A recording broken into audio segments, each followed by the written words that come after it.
Before diving into this story, hit that like button, drop a comment below, and subscribe, because here, every story is a new emotion you won't want to miss. The snow fell gently over the city, as if the sky were silently crying for something that was about to happen. At the corner of a quiet street, between fogged-up windows and hurried footsteps, there was a flower shop. Small but alive, colorful, as if defying the cold with every open petal. Behind the counter, Helena smiled. She smiled as if she was keeping a secret, as if she knew the beauty of a well-lived goodbye. In that same city, a man walked without hurry. Gabriel carried in his chest a silence that had lasted for years. He no longer believed in love, nor in the idea that life could start over. But that day, his steps would lead him to the flower shop, and unknowingly to the meeting of the last winter rose. Helena grew up surrounded by flowers. Her mother used to say that each bud was a piece of hope blooming, and she believed that since she was little.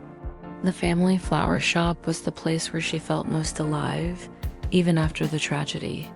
At 27, with her hair tied up carelessly and hands dancing among petals, Helena was one of those rare people who spoke to flowers as if they listened. And maybe in some way, they really did listen. She wasn't the type of woman who caught attention at first sight. Her charm came slowly in soft doses like the sun of a white rose. Helena had the gift of seeing beauty where no one else did. In the cracks of the sidewalk, in the corner of a customer's eye, in the silence between words. She was sweet, but not naive. Dreamy, yet with her feet firmly planted on the ground. A ground covered with dry leaves, remnants of autumn she still tried to understand. On colder days, she would knit her own scarves with colorful wool and offer them to the homeless. She didn't do it out of pity, but because she felt that was how her flowers multiplied, in the gesture, in the care, in the empathy. Helena was made of affection, and even though life had taken much from her, she refused to stop blooming. The house Helena lived in was quiet, except for the music playing from an old radio while she watered her violets. Since the accident that took her parents, that house became a shelter and a memory. Every corner brought a reminder, the smell of her mother's coffee, her father's off-key whistle. But she no longer cried. She had learned to deal with the absence as if it were a flower that, even withered, still left perfume. She had tried to go back to living with her uncles, tried sharing an apartment, but nothing felt right. Helena needed that space of her own where time seemed to stop, and the walls knew her silences. Loneliness, which for many was cruel, for her was just another form of care. She talked to the plants, responded to letters she never received, baked cakes that she let cool by the window. It was her way of keeping life pulsing. The nights were harder, especially in the winter.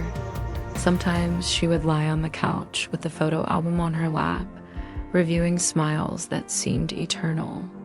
In those moments, she wished she had someone to hold her hand, to share that beautiful and painful silence. But instead of crying, she wrote. She kept her emotions in letters she never sent, as if deep down she still hoped that someone would come and reply. It was on a regular morning between a warm coffee and a bouquet of sunflowers that she felt dizzy. She thought it was due to fasting or fatigue, but the episodes started to repeat.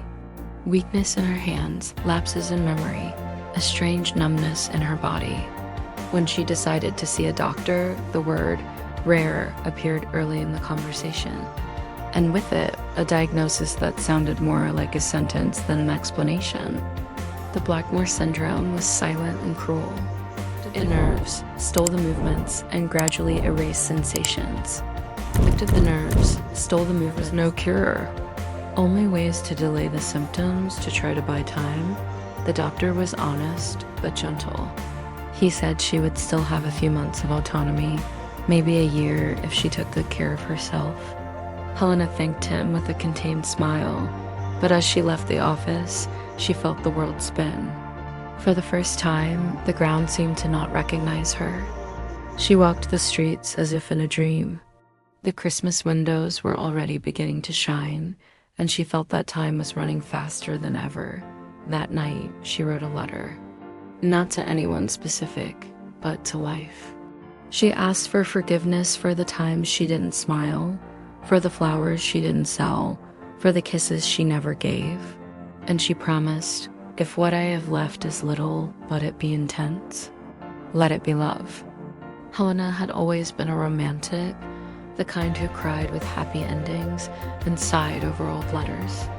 But she had never lived a true love. The few relationships she had were fleeting, lukewarm, distant from what she imagined for herself.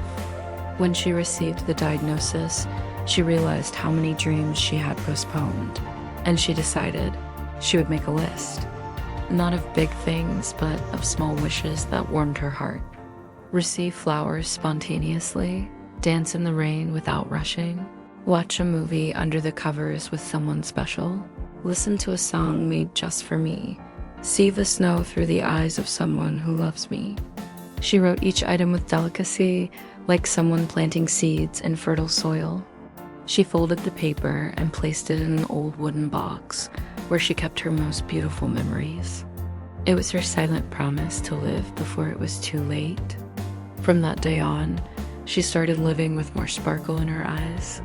Each customer was treated as someone special, each flower chosen with more care. She began writing notes to herself and sticking them on the mirror. Today is a good day to smile. You deserve the love you dream of. Flowers also grow in the ice. And thus, she turned the countdown into a journal of rebirths. If before she worked out of routine, now she sold flowers as if handing out pieces of her own heart. Each arrangement carried an intention. She knew that a rose could change someone's day, and she treated each flower as unique. Customers felt this. Many came back just to talk, to be touched by Helena's kindness. She listened to stories, gave advice, and wrote little notes that accompanied the bouquets, always with messages of hope. At night, she wrote letters, not to a real person, but to a love she believed still existed somewhere in the world. Dear unknown, today I smiled with a daisy in my hands and thought of you. They were light letters, but deep, full of poetic images and unlived gestures. She imagined the man who would love her despite everything, who would see beyond the disease, beyond the time slipping through her fingers. These letters were never sent, but they were her way of keeping her heart beating with faith. She kept them all in a blue box with a golden ribbon, and sometimes, after finishing one, she would look out the window as if waiting to see him arrive. Helena didn't give up on love. Even knowing it might not be in time, she chose to believe that she would still live something beautiful, even if it was for just one last season. Gabriel didn't like flowers. He thought they were frivolous, fragile, too fleeting. But every Friday, he passed in front of that flower shop and remembered his grandmother, who had been in a nursing home for months. She loved roses, and for her, he bought them. It was almost a silent ritual of affection, a small gesture that made him feel less distant. He would enter, order a simple bouquet, and leave quickly. He didn't want to talk, until he met Helena. At first, he barely looked her in the eyes. He just thanked her and went on his way. But there was something in her voice, in the way she handed the flowers, that began to unsettle him. One Friday, she gave him a white rose with a note, "Flowers speak. And sometimes they say what we can't." He smiled faintly for the first time in a long time and returned the following week. Not for the flowers, but for her. Helena noticed the armor Gabriel wore, and she didn't try to take it off all at once. She was gentle, patient, true. Slowly, the conversations grew. She told funny stories about the shop. He talked about his grandmother and childhood. The ice between them began to melt. And in that flower shop, among perfumes and silences, something began to bloom, a timid but sincere feeling. Like a flower that insists on blooming even under the snow.